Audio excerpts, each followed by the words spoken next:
You can now watch The Good Word with Goodwill on Yahoo Sports Network, our first ever streaming TV channel. Yahoo Sports Network is available to stream on leading fast services. It's also streaming live 24/7 on yahoosports.tv, where you can catch all the shows on your phone or your browser.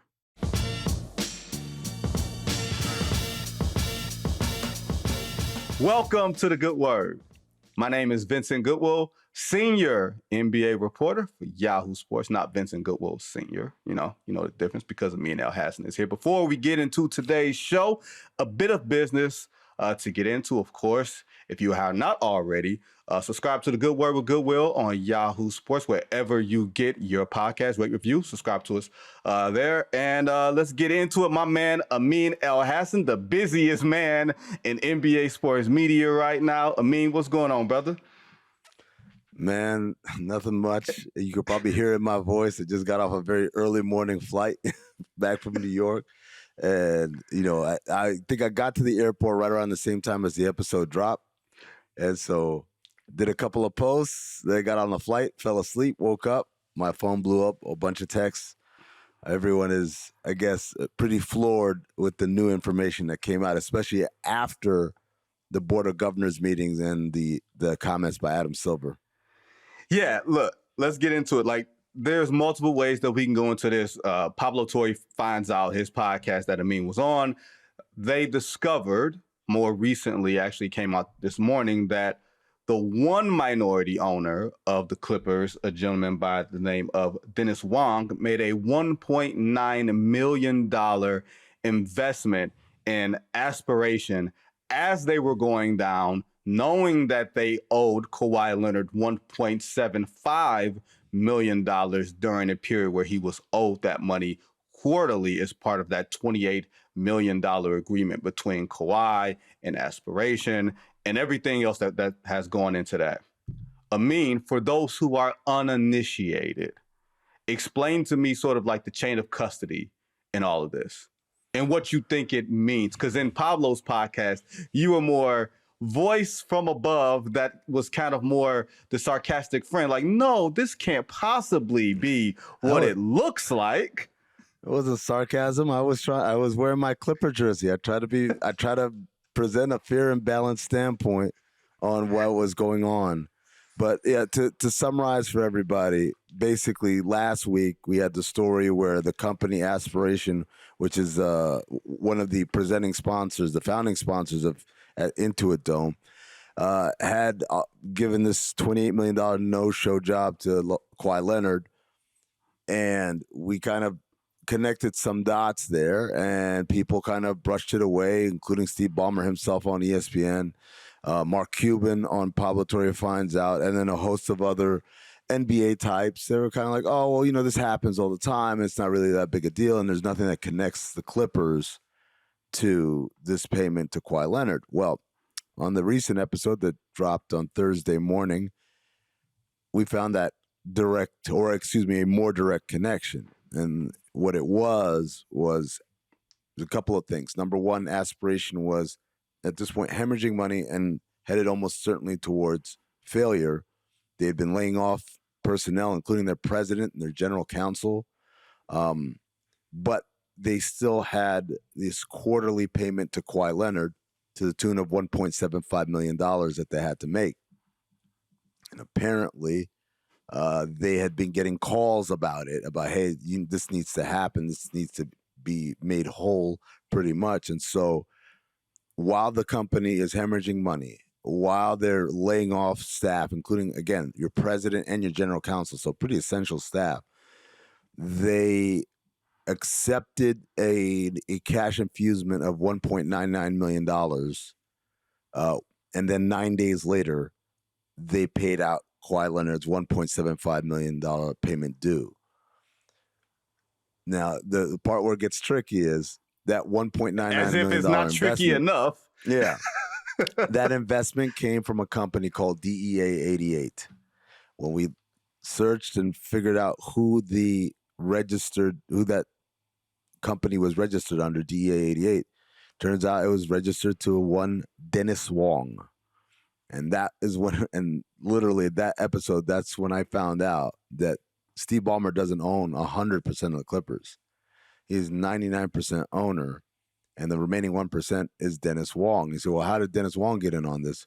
Well, Dennis Wong is not only a real estate tycoon, he's, the Intuit Dome in part was his idea and his urging, but also he is the college roommate of one Steve Ballmer. They've known each other since 1975 and been very good friends throughout all the years. And so now you have a direct kind of connection between a Clipper, not a Clipper surrogate, but a Clipper representative, and the transfer of money to Aspiration. Now, I asked on the podcast a couple of questions. Well, hold on. Maybe he just invested it. He didn't know any better. Just, this is one of our sponsors. It sounds like a really swell idea. And the rebuttal was twofold. Number one is, if you're going to invest in this company, $1.9 million doesn't do anything. This company's headed towards a SPAC, which is basically going to try and get sold. So if you were going to invest with the optimistic belief of the SPAC, $1.99 million is a drop in the bucket. Right. But the other part of it is this company was dealing with massive financial issues, layoffs, etc. I said, well, maybe he doesn't know. Maybe they hid it from him. Well, that might have been the case, except for the fact that Dennis Wong's daughter worked for Aspiration. And at that point, again, this is the part, Vinny, you and I have texted about this, excerpts from the collective bargaining agreement, specifically Article 13, which is about cap circumvention. A lot of language is very vague. It talks about rationality. It talks about circumstantial evidence. As more and more this picture gets painted, I find it very difficult to have a rational explanation to how the Clippers and Aspiration acted independently in terms of compensating Kawhi Leonard. Now, the thing that I want to get to, because I don't want to get to like the legalese of everything, I want to spin this forward because it's clear, like clearly, something was going on, right? Mm. I was at the Board of Governors meeting in New York yesterday, or the press conference, not necessarily a meeting. Yeah. And me and Howard Beck were trying to get sort of to the bottom of where Adam Silver sits on this. And one thing that Silver said was, the burden of proof with this, because now this is under an official investigation by one of the league's outside investigating partners. I wanted to know how far does the commissioner's reach go where he can penalize this as far as not just draft picks and everything else, but where does he want to go with this? And secondarily, where does the burden of proof lie with this? And he said the burden of proof lies with the NBA. And secondarily, Amin, did you get the feeling when watching, if you were able to watch it, did you get the feeling that Adam doesn't necessarily want to go down this road? Yeah, I was a little shocked by his responses. I thought obviously he's not going to make any definitive claims. I knew that. But I thought he would come out and say, hey, we take this very seriously. We're going to investigate this. And if we find evidence of wrongdoing, then we're going to take action. And I thought he'd leave it at that. And his comments seemed very kind of conciliatory towards the Clippers. Right. I'll tell you. Okay, so let me start with one thing. Is his very first answer, right? The first question was about Steve Ballmer, Clippers, Kawhi Leonard, Aspiration, etc. Adam Silver. Well, when the podcast came out, it was news to me. I'd frankly never heard of the company Aspiration before. That shocked me. I don't know if that shocked people in the room or people like me who are listening or watching. It shocked me because Aspiration was a corporate partner with the Clippers that had one of the largest sponsorship deals in the league, and might be the largest of a non-naming rights variety, right? $300 million. The NBA has a department called TEAMBO, Team Business Operations. This department basically acts as a clearinghouse for all the teams to kind of give them best practices and, hey, this is what these guys have been doing over here, etc. When you talk about a $300 million partnership deal, that's big. So that's not like, hey, we signed with Kia Motors on Route 9. Right. That's a right. massive, massive sponsorship deal that one of your partners did, and they had also, I believe, had a deal with the Red Sox. So this is a national company that's doing big money deals, specifically about what? Carbon credits. So, hey, the whole thing is like, we're going to try and offset some of our activity. I find it very difficult to believe that nowhere in league circles was this talked about or mentioned, to the point of Adam Silver not saying I was not familiar with them, saying I'd never even heard of them. That one really took me aback. I thought that was a little odd. Let's call it odd. And then What does that say? What does that say to you? What does that mean to you that he didn't? Or is that just a denial that he didn't have to go that far on when he said it? Yeah. Yes. It's not unlike when Steve Ballmer went on ESPN with Ramona Shelburne, and Ramona said, have you spoken to Kawhi? And he said, no. And she said, would you be interested in seeing what he has to say? And Steve Ballmer said, no, that's his business. That is a weird stance, because if I were accused of wrongdoing in conjunction with, let's say, you, Vinny, and I know we didn't do anything wrong, wouldn't I pick up the phone and say, hey, Vinny, isn't this crazy? Right. So, right. And if I hadn't, someone said, have you spoken to Vinny yet? I would say, not yet. Not yet, because not yet means, I'm sure we'll speak at some point. It doesn't give me any timeline as to when that is. It might be months, might be years. Right. But it can suffice the answer you're trying to give, which is no, I haven't spoken to him, without being entrenched. I felt like in a stance that was like, okay, now you really drew a line in the sand here. So same thing to say, I've never heard of Aspiration as a company that, again, you're going to have to tell me what corporate partners put in $300 million with a single franchise in the league. I'm pretty sure that list is pretty short. And if so, then how could it not have at least tangentially been mentioned to the commissioner? Hey, man, do you see what the Clippers did? Wow, that's great. Right. To say I had never heard of them until the podcast came out, that threw up all sorts of red flags. And then later on in the transcript, he said the burden is on the league if we're going to discipline a team, an owner, et cetera, et cetera. I think with any process that requires a fundamental sense of fairness, sure, the burden should be on the party that is, in essence, bringing those charges. Then in terms of your specific question about circumstantial evidence, I was only quasi-joking with someone earlier that when people talk about a smoking gun, that's obviously circumstantial. It means the gun is still smoking. It must have recently fired. I'd say in the case of the league, we and our investigators look at the totality of the evidence. I think whether mere appearance, just by the way the words read, I think as a matter of fundamental fairness, I would be reluctant to act if that were sort of a mere appearance of impropriety. That sentence there, he's trying to get ahead, I feel like, with that answer, as opposed to just saying, look, it's an investigation. We're going to look into it. And, you wouldn't see the district attorney, when someone is accused of something, say, well, I'm sure there's nothing going on there. I wouldn't want to convict based on just a mere appearance of impropriety. They'd say, hey, we're investigating, and this is an open investigation, and that's all the comment we have for now. Right. There's a middle ground of like, I'm not saying they did it, and also I'm not saying, I'm sure everything is fine, and I don't think he struck that middle ground with his comments. Yeah, I think, and luckily for Adam yesterday, there were other topics on the docket during the press conference, so it wasn't like he was really hammered or pressed on it after the initial two questions. And I got my own thoughts about how we as a media, no longer grill people the way that they need to be grilled in a public setting. But that's a conversation for another day in another space. But I think he got, like you said, we let him off the hook a little bit. And even when we chatted with him a little bit after, off the record and everything else, the tone was still sort of, largely similar. I mean, my general question is, or my general thought is, A, this seems like Uncle Dennis's handiwork all over it, right? More than anything else. But Uncle Dennis is not an agent.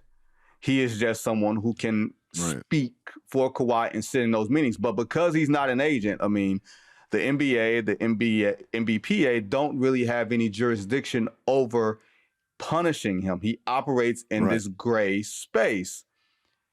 I think less than whatever the penalty could be or will be, right? I wonder if there will be more streamlined discussions about what takes place in certain meetings and who can sit in those meetings. Right. There's a lot going on. I think Uncle Dennis seems to be a lightning rod. And while I'm sure he's played his fair part in all of this, I do find it odd when people are zeroing in on him as opposed to the Los Angeles Clippers, who, again, based on the latest reporting that we have a direct tie. I have a Clippers owner investing money into a sinking ship that his daughter works at 9 days before a payment is made to a Clipper player. Guys, and again, these are, when we're talking about Dennis Wong and Steve Ballmer, these aren't wet behind the ears investors. These aren't guys who fell into some money and say, oh, I might put some money into this. These are, by all accounts, shrewd investors. To the point of, one of my favorite rebuttals was Mark Cuban talking about they would never do this, they're not so sloppy, whatever. And then in the next breath saying, oh, I got an email from the Aspiration people. And he looked at it, he pulled it up on his phone immediately in the middle of the conversation. He said, yep, November of this. And I said, they said this here, and I instantly sniffed it out. I said, oh, so it does sound fishy to a savvy investor, right? Right. So it's, to me, the fascination with Uncle Dennis, I think in part because he's got a little bit of a mythology around him from years back now. Yes. But to me, this is a story of multiple parties being involved, and Uncle Dennis is just one part of it. I mean, it's funny because on his face, it looks very simple. But I think you said it either on NBA radio or on the podcast. It's very sophisticated the way that this thing was done and executed. It just presents like it's something that's simple. Company asks for money, they get money from Ballmer gives it to them, and then they give it to Kawhi, when it's a lot more complicated and intricate than that. It's the people who say, oh, why would they be so sloppy? I said, there's no part of this is sloppy. It's the same reason why people are saying, well, we need a Joe Smith, Timberwolves, Glenn Taylor type of situation. I said, you don't think the people who wanted to commit this act, they didn't go back and look at how other people failed and say, well, let's not make that same mistake? Of course you wouldn't pursue it in the same blatant way, the way the Timberwolves did. But what they did was they had a company and they funneled money through that company, and that company had the guise, I guess, or the cover of, no, we're a corporate partner. So of course there's going to be business transactions, and also what this company's mission statement was, which was a very, I won't call it altruistic, but very climate conscious, right? That was, which appeals, of course, to not only Steve Ballmer, but any company or person that has a large carbon footprint that wants to show the world, oh, no, look, I'm a good guy. I care about the environment too, right? It'd be different if it was Exxon or something like that, I think. So you have all of these things happening, and at the same time, separate from this company's fraudulent.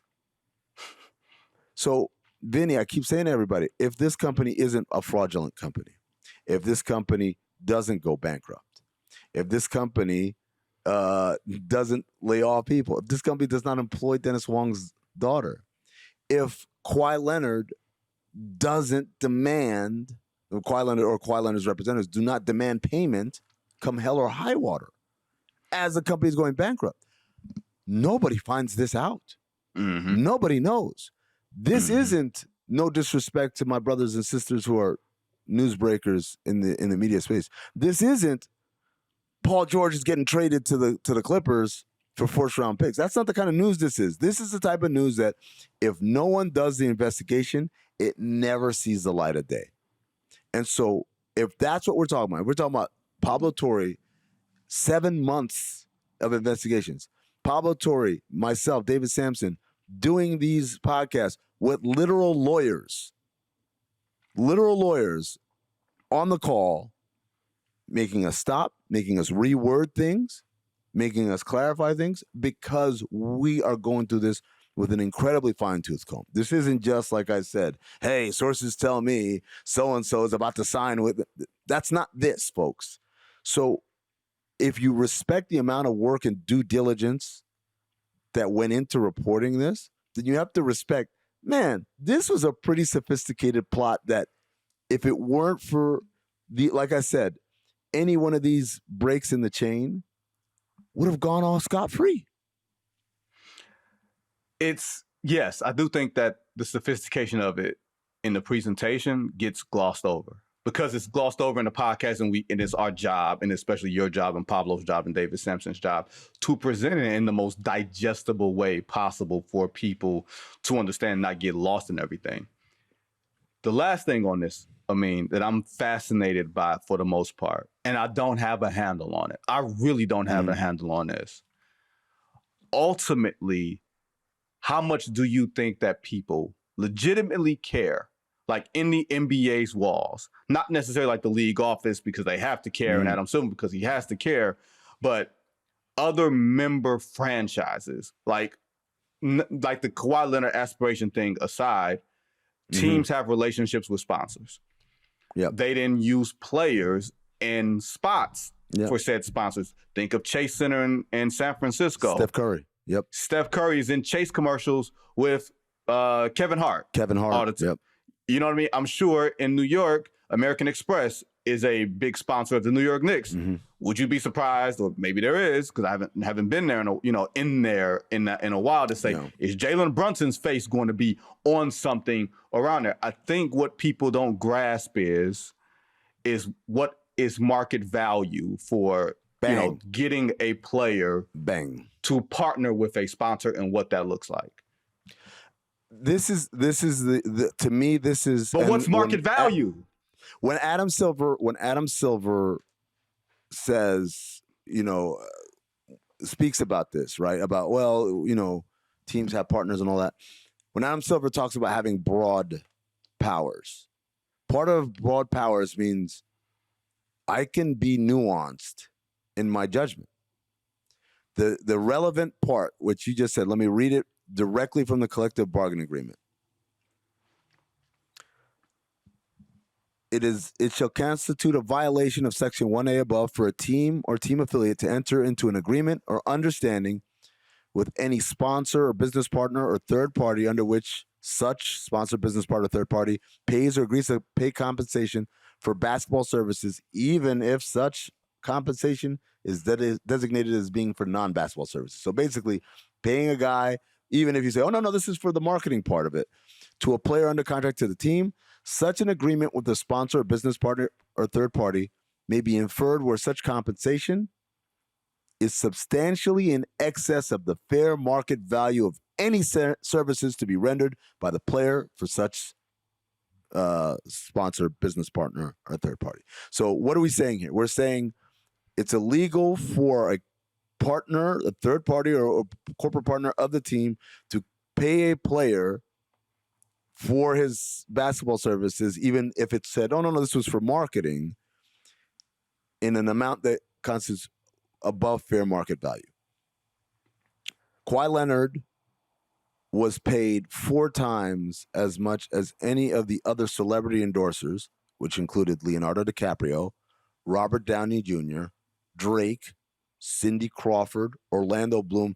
Vinny, you and I are basketball guys, we're basketball nuts, but I think even you and I can accept those 5 names I said, magnitudes more famous than Kawhi Leonard. Absolutely. Magnitudes. Absolutely. Then at the same time, number 2, what did those people do? I know Drake spoke to Rolling Stone about this company. I know that Robert Downey Jr. voiced their ad and was in their ads. Kawhi Leonard didn't do a single thing. Did not do a single thing. His contract called for him to do the bare minimum, and then had the clause in there, unless it goes against your beliefs, meaning, and without ever defining what beliefs mean, meaning he can just say no and not have to do anything, not even a like, not even a retweet. And true to form, that's exactly what he did. He didn't do a like or a retweet or anything. So to me, that's where, as we talk about rationality and common sense and the broad powers of the commissioner, I can look at this and say, well, hold on now. He's not the most famous basketball player to be in the same breath as these A-list celebrities. He wasn't like really bending over backwards to deliver on any of this. And he was paid 4 times as much as anybody else. Does that sound like fair market value? No, look, it adds up. I don't know. And adds again, to address one last thing that Mark Cuban and Steve Ballmer both said, well, these people are scammers. They're scammers. Like, you can't trust them or whatever. Like, but Vinny, I think we all know what scammers are trying to do. They're trying to scam you out of getting more money. They're not trying to hand out money. If I'm a scammer, I'll pay Drake. I'll pay Robert Downey Jr. They're going to go out there and bring me more suckers for me to scam money out of. Why am I paying the massive, biggest part of my marketing budget to a guy who's not even going to lift a finger to help me? How does that help my scam? My scam. There's the part where I take money from people. $28 million out the door. How does that help my scam? And that's the part that I just don't understand how Steve Ballmer or Mark Cuban or any of these people can explain that away by saying, oh, they're scammers, of course. Scammers are trying to scam you out of money. They're not trying to get scammed out of money. Okay, I lied. Last thing, Amin. If Adam Silver, like you said, with broad powers, and I really wanted to nail that down yesterday when I asked him about it. When I think of the NCAA, and it's, Barney Fife, right? That's the NCAA, like toothless, useless, whatever. But they do have this term that's called lack of institutional control, which essentially says, institution, you didn't know what was going on, but you should have known what was going on. And therefore, we're going to hit you with some show cause penalty, blah, blah, blah, whatever it is. Like, you can go and look at all the myriad examples of how it's happened over the past 20, 30, 50 some odd years. If Adam Silver were to use that wording, would you advise him and say, hey, Adam, you should use that wording, that this is lack of institutional control, that even if, let's say you were scammed, you shouldn't have been scammed. You're supposed to be a lot more savvy than this, and this happened under you. What then should he be able to say as penalty to the Clippers, to Kawhi, that would be reasonable, or at least a deterrent from something else like this happening? So this is where it gets difficult, because how much of the punishment is for the crime committed and how much of the punishment should be, we have to make absolutely clear to everyone, this don't fly. And this guy is the richest owner in all of sports. Mm-hmm. And a big Adam Silver ally. We need to, that needs to be said. And it needs to be said, a great partner in the NBA. A positive in the NBA, for all the NBA community, by all accounts, a really nice guy. Man, nice people speed too, right? Nice people aren't driving 55; they speed too. And if you're speeding in excess of, I believe it's 20 miles an hour, they've got a different kind of crime for that. Now, it goes from from just speeding to like reckless driving, I believe, when you go from right. Now, if I'm the judge and I'm sitting there and this guy was going 28 million miles an hour above the speed limit, right? And they'll say, well, I'm sure he's got a clean docket. Wait a second. What about this ticket you got back in 2015 with DeAndre Jordan? What about this other stuff here that's been happening?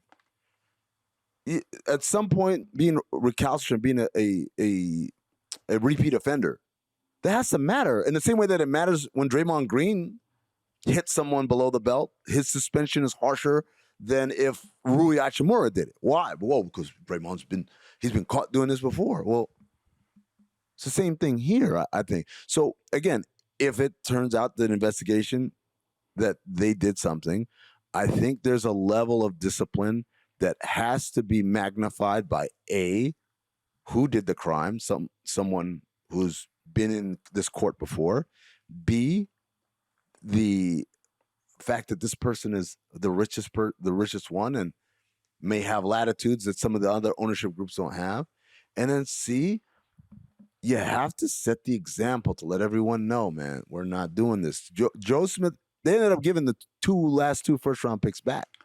And that's the one thing I really appreciated about Commissioner Stern. I think you and I talked about this when we talked about John Morant. Or suspend them 40 games. The Players Association will appeal, and then they'll shorten it to whatever it should have been, 5 games or whatever. Right. But sometimes you don't make the ruling because you expect the ruling to stick.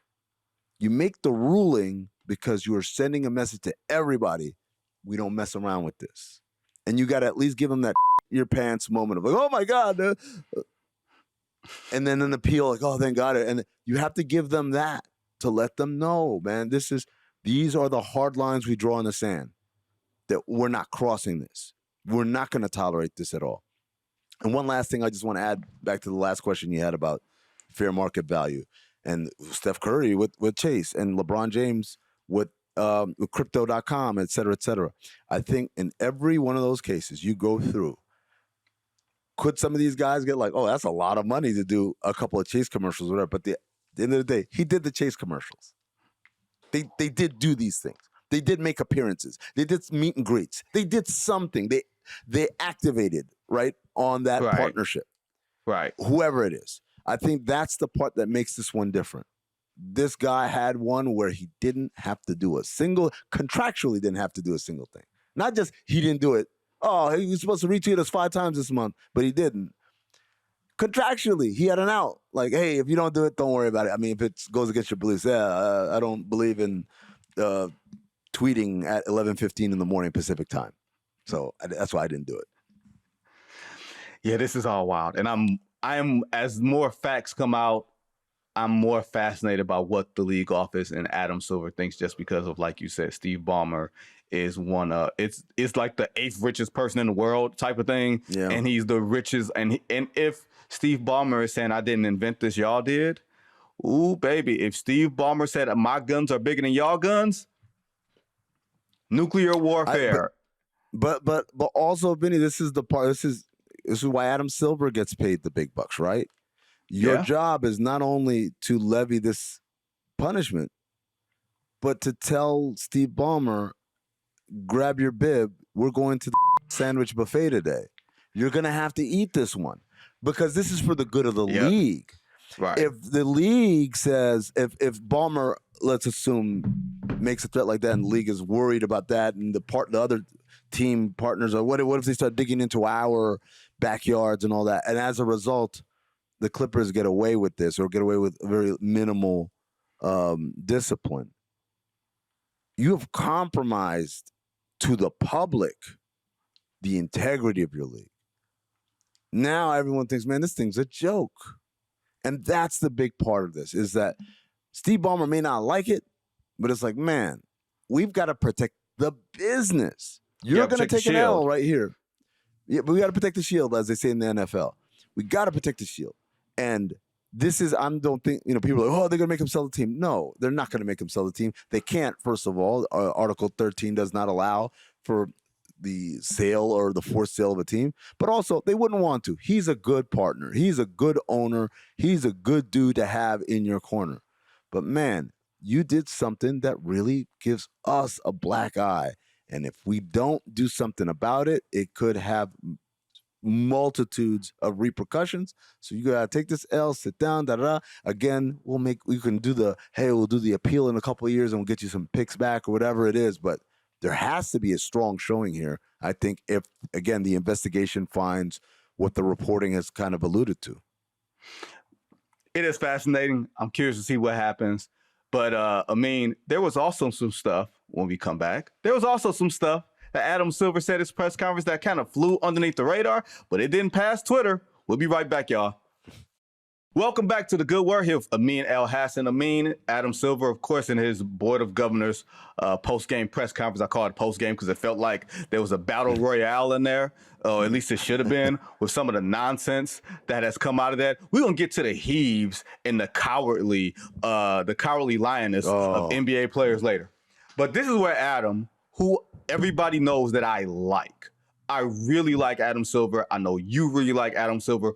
We joke about wanting the days of Emperor Stern, but Adam Silver is a steward of the game who loves the game and wants the best interest of the game, hence the All-Star game changing and everything else and blah, blah, blah. Yeah.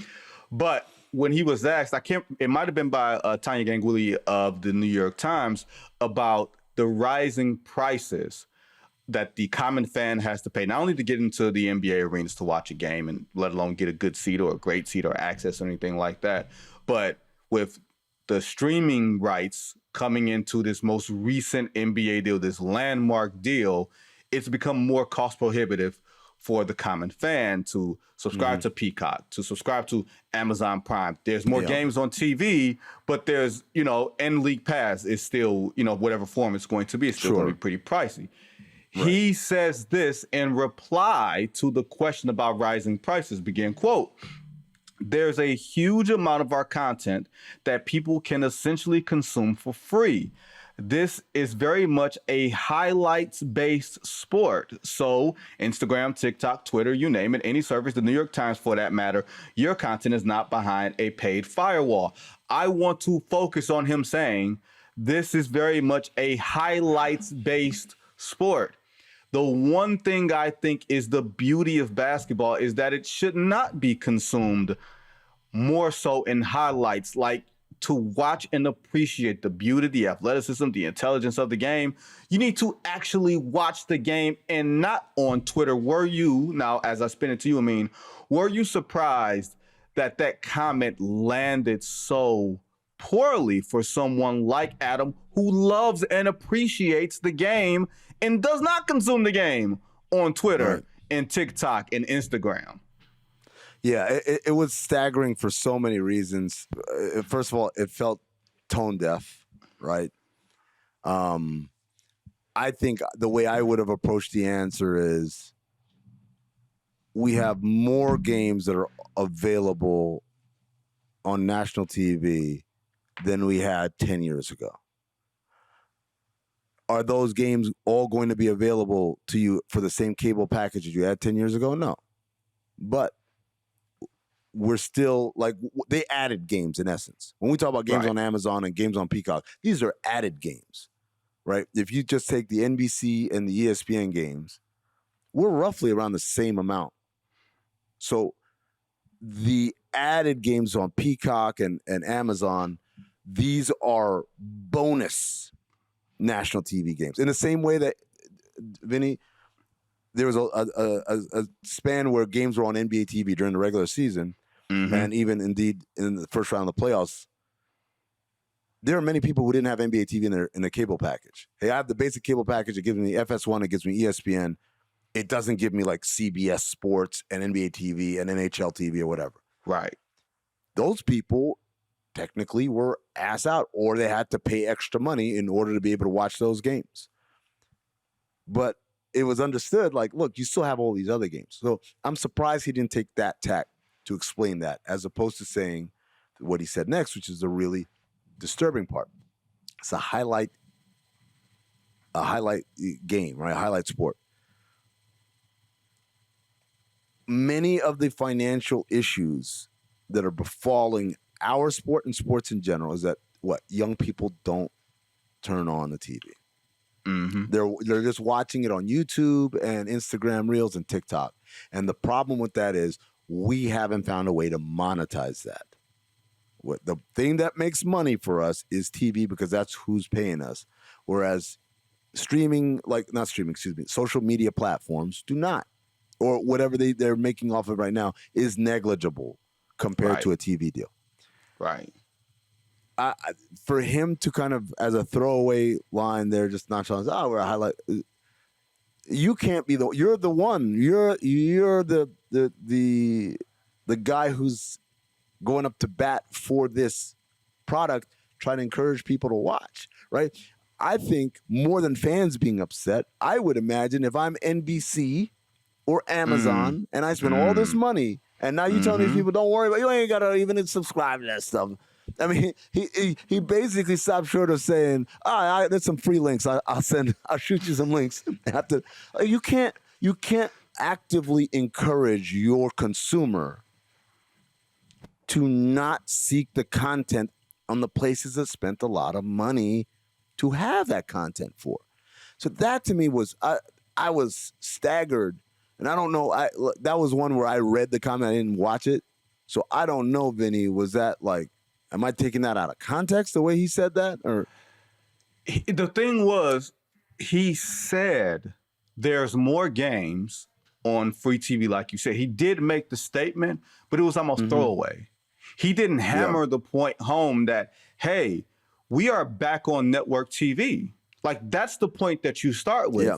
You say, we have the same amount of games that we've always had, 82 games, 30 teams, or whatever it is. You have more access to more games on free TV than you've had since 2002, the last year of the NBA on NBC. And then we went to ABC, ESPN, and of course, Turner was already there. That's the point you drive home. You don't drive home. And I understand his thinking, Amin. His thinking is, we have to meet fans where they are. Sure. I get that to some degree. You have to meet fans where they are.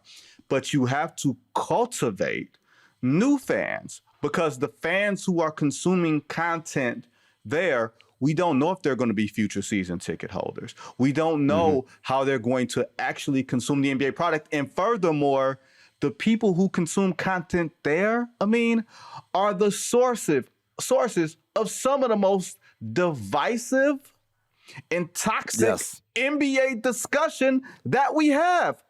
Lack of a better phrase, them fans. Those fans. I won't go that far, but I will say it's you're the ones who are going to get radicalized happen there. They're not the ones who are watching games, right? The ones who are going to. I feel like we can't say radicalized given some of the things that have happened over the past day or so. The ones that are going to have cockamamie ideas about your product. That happens there. It rarely happens from the mainstream. To me, at best, you should be, or at least, you should be shepherding. Yeah, okay, we'll meet you there, but our mission is to convert you from this to this, to upsell you from just, watching a clip to, let me sit down and watch this whole game. Because number one, that's what's best for the health of your sport and your game. And number two, that's the best thing to do for your corporate partners, right? Imagine, the Rockets play the Toyota Center, right? Imagine if the Rockets came out and said, "Yo, you're in the market for a new car? Hey, man, those Hondas are going for a real good price. They got such great resale value." It's like, yes, but also, hey, man, like, we're doing a thing here. Toyota paid a lot of money to be associated with us.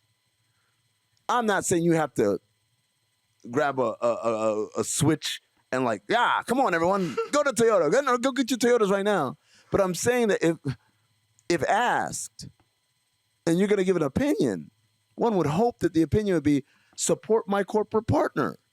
Support my partner that is helping me do this.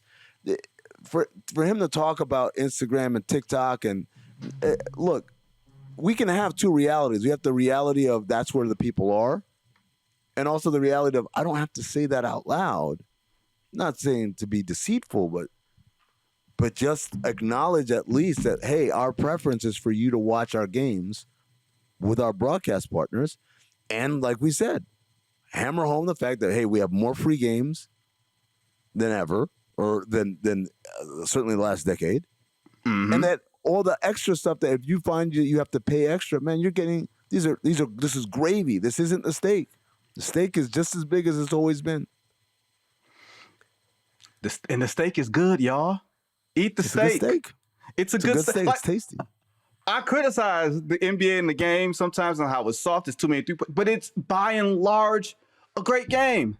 And that brings me to this other thing that has royally pissed me off. Amin Elhassan. There's a lot of people pissed about this, I'm sure it pisses you off. At least I hope it would. So now the rule change has come into play because we got these fake, how do I put this? Rasheed Wallace called it fake ass gym rats. That's what he called them back in the day. He didn't say it to the term, he just said the term itself. Dudes would be shooting for 45 minutes after practice, after shoot around. He'd be like, man, come on, man, get out of here, fake ass gym rats, holding up the bus or whatever it was, right? So now you got these guys who are obsessed with their stats, obsessed with their shooting percentages, that they won't try last second heaves beyond half court or whatever it is.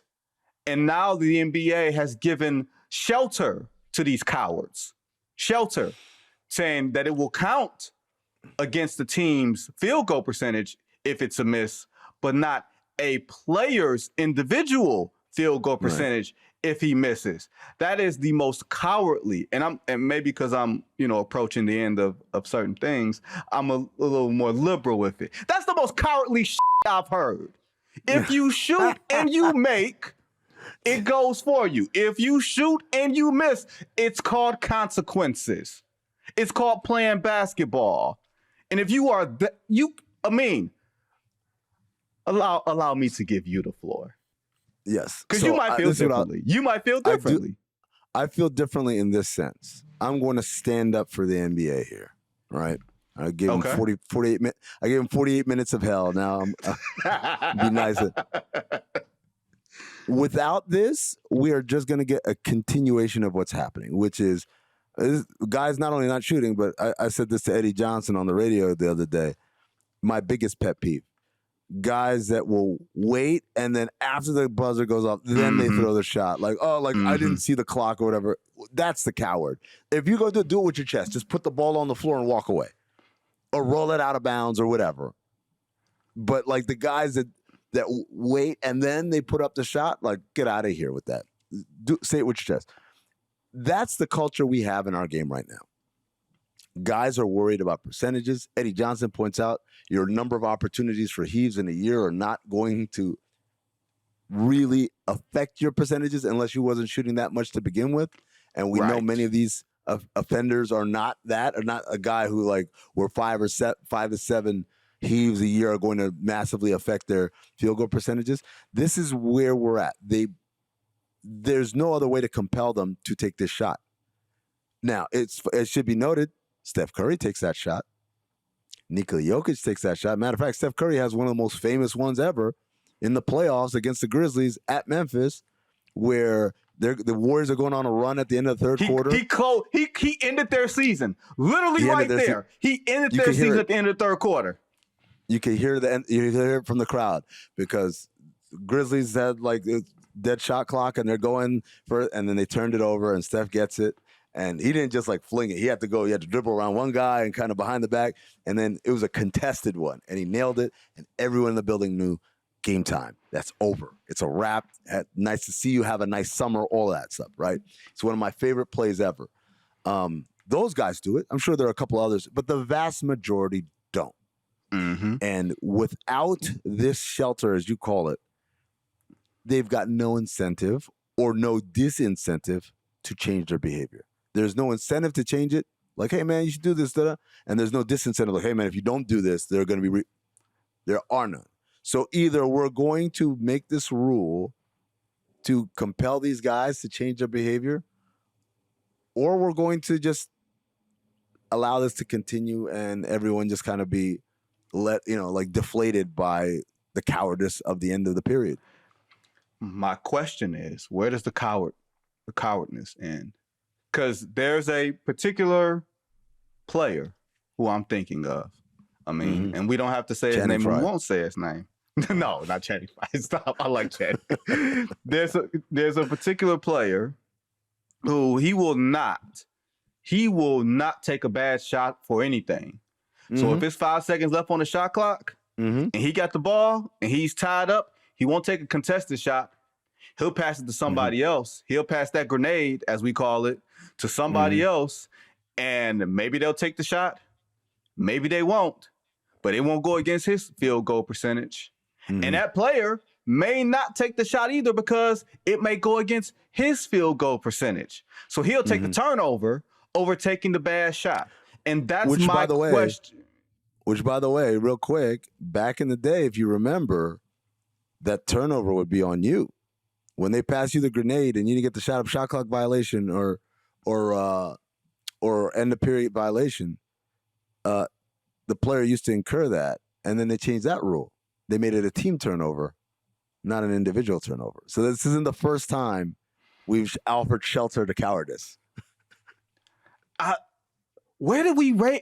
Who raised these dudes?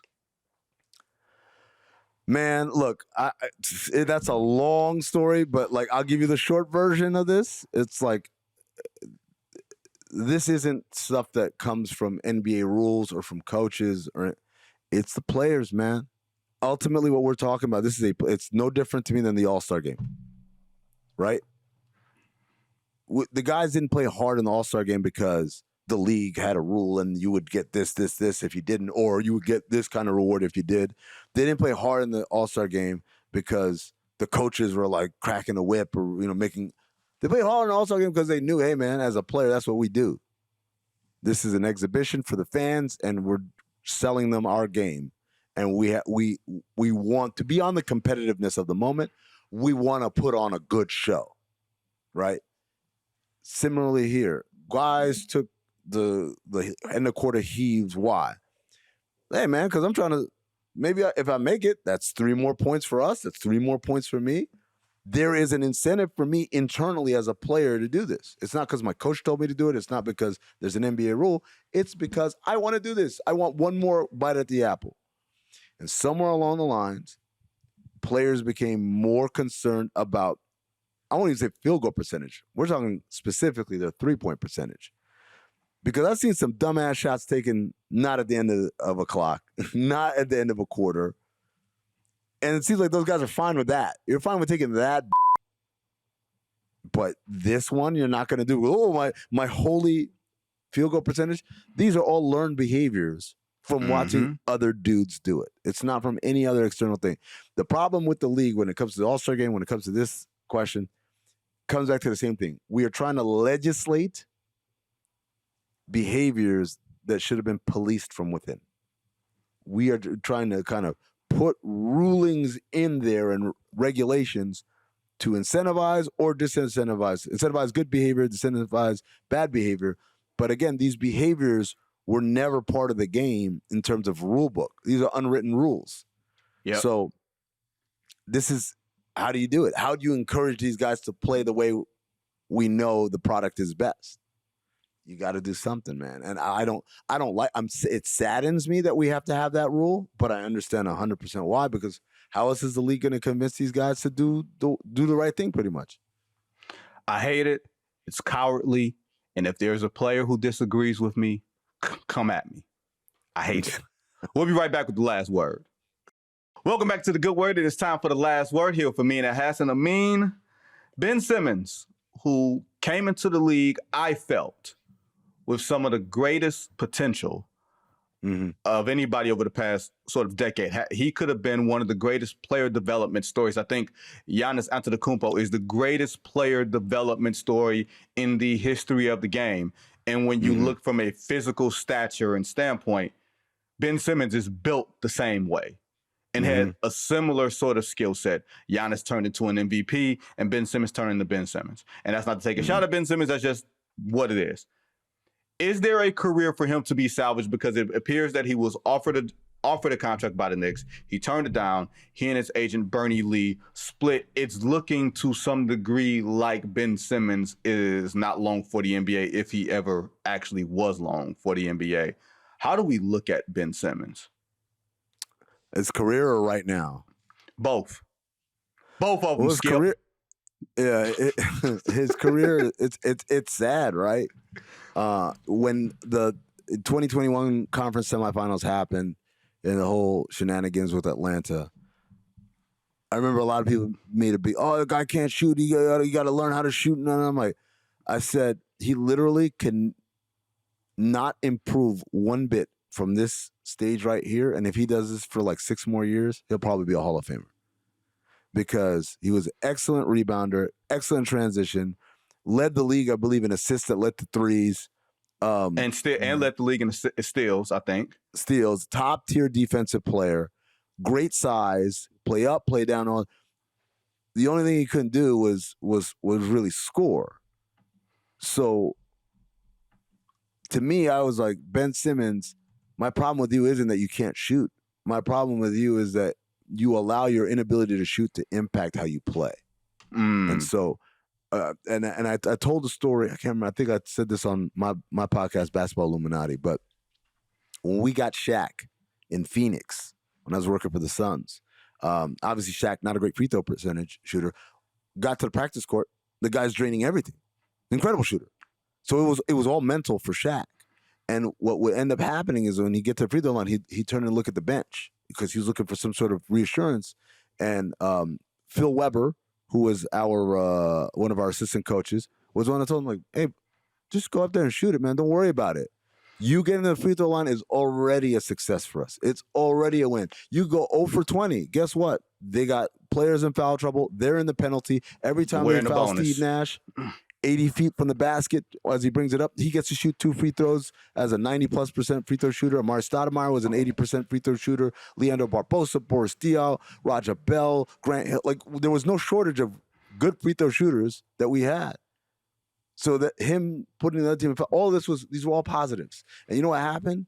Once we removed the burden of like, yo, you got to make these, man, he became a better free throw shooter. And I said the same thing about Ben Simmons. All he needed to do was be encouraged. Just keep being aggressive, man. Keep being aggressive. But that didn't happen. And obviously injuries also play a part in this story, but it really is kind of a sad tale of, like you said, the potential to be everything out there and to walk away kind of a laughing stock from the game. This is what I will say. I wonder what his career looks like if Twitter doesn't exist. Oof. If Twitter doesn't exist as a place to clown you, because if you think about it, guys don't like jumping when someone's about to dunk on them to try to block the dunk because Twitter's going to clown you. Or if you get crossed over, Twitter's going to clown you. Or whatever it is, Twitter's going to clown you. I think that was just as much of a mental block for Ben Simmons as much as everything else that was in front of him. As much as even the lack of desire to want to. Because it felt like the more people told him you should shoot, he said, no, I'm not going to. I'm going to do all the other things to prove to, like, just like in a defiant kind of way. Right. And I felt like it cost him and it cost us as a basketball public, because this is somebody who, from a talent perspective, should still be in his prime, should still be one of the sort of torchbearers in this league.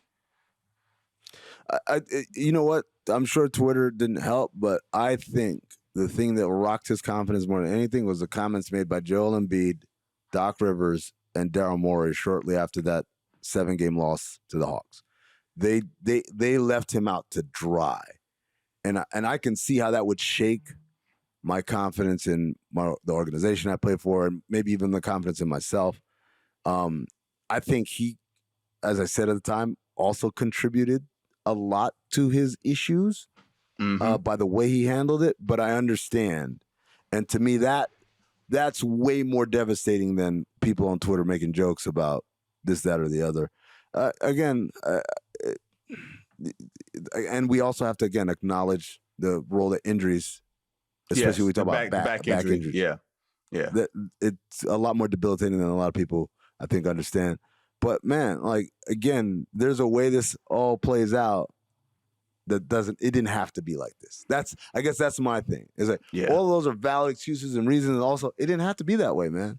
It didn't have to be that way. And it starts with before that Trae Young play. Maybe that entire season, maybe the season before. Hey man, stop worrying about it.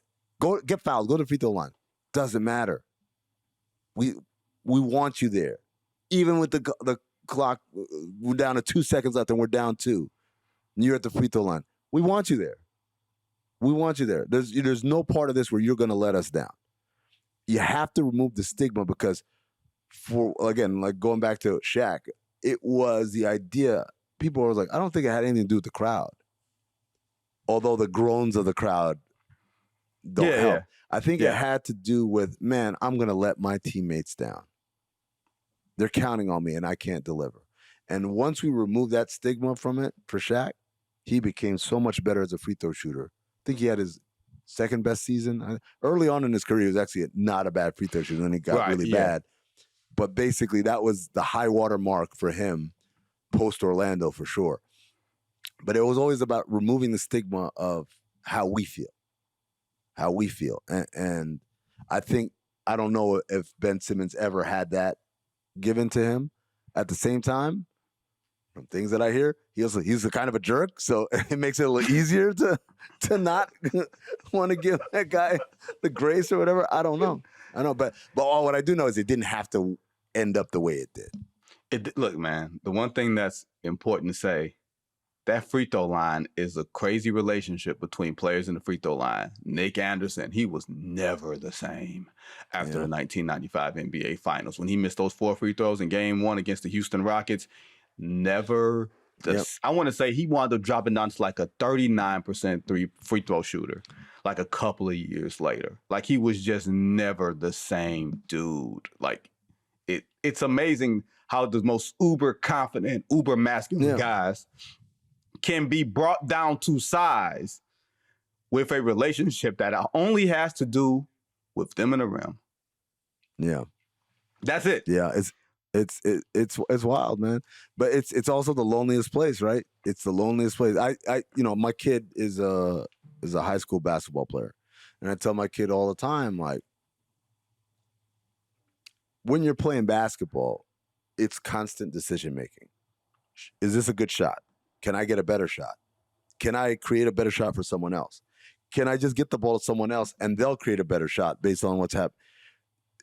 Do I shoot it now? Do I shoot it later? Closer? Do I step back? Do I go right? Do I go left? Do I spin here? Do I not spin? Do I fake? Do I just go straight up? There's a lot of decisions that you're constantly making as a basketball player. The only time you don't have to make a decision at the free throw line. All you got to do is shoot it. No one's going to say you should have passed it. No one's going to say, oh, you shot it too quick. No one's going to say, oh, you should have got a better shot. You just stand there and shoot it. So in reality, that should be the simplest task that you have to make. But I think sometimes when you have a simple task like that, it removes the ability to blame something else for your failure. If I drive and man, you brought your man around to me, man. You got to move, right? You got to cut or whatever. Or like, oh man, I had to take that shot, man. The clock was running out. Oh man, like he pushed me, and that's why I kind of. You got all these excuses. This is the only one. Right. Man, ain't no defender, ain't no teammates. It's just you. You know what the crazy thing is, and the thing that I think we don't give much credence to, is you're playing basketball at a super high pace. Your heart is just going so fast, and you have to be on tilt. When you get to the free throw line, you have to do the exact opposite. You have calm to everything down. Calm everything down, slow everything down. And that's why I think guys can make free throws in practice and they can't do them in games. Because it's literally, even as fast as you're going in practice, you ain't going game speed all the time. And then when you're shooting free throws at the end of practice, you're in a consistent, calm setting where it's just ball back, ball back, ball back. And you're going to find the rhythm one way or the other because your heart is not speeding. Right. And you can't simulate that. You can't change any of that. That's a relationship betwixt you and the rim. And that, ladies and gentlemen, is my man Amin Elhassan from Meadowlark Media, NBA Radio, one of my close friends in this business. Amin, my man, I really appreciate you, brother. Yeah, no, I look forward to the next time I'm going to be on this. In whatever capacity that is. Whatever capacity is. Thanks to producer Dakota that handles everything behind the scenes on this show. We'll be back one more again next week for another episode of The Good Word. Until then, everybody be safe. You don't have to agree, but you have to click subscribe. Debate lives here. Yahoo Sports is where the conversation starts. Bring your takes to the comments.